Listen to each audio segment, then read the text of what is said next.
حضور علیہ السلام نے فرمایا اگر میں علم کا شہر ہوں تو پھر علی دروازہ ہے۔ امام سفوری کہتے ہیں ایک دن نا حضرت جبریل امین انسانی شکل میں مولا علی کے سامنے آ کے کھڑے ہو گئے۔ کون؟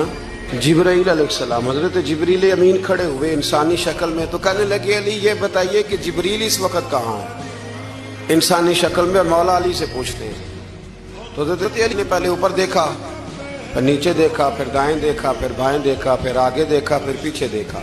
فرمانے لگے جناب نہ تو اس وقت حضرت جبریل مشرق میں ہیں، نہ مغرب میں ہیں، نہ شمال میں ہیں، نہ جنوب میں ہیں، نہ 7 زمینوں میں ہیں، نہ آسمانوں میں ہیں۔ فرمانے لگے بھئی زمینوں آسمانوں مشارق مغارب میں تو کوئی نہیں، تو یا آپ جبریل ہیں یا میں جبریل ہوں، دونوں میں سے ایک ہے۔ تو حضرت جبریل امین مسکرائے، فرمانے لگے نہیں آپ تو علی ہیں، جبریل تو میں ہی ہوں۔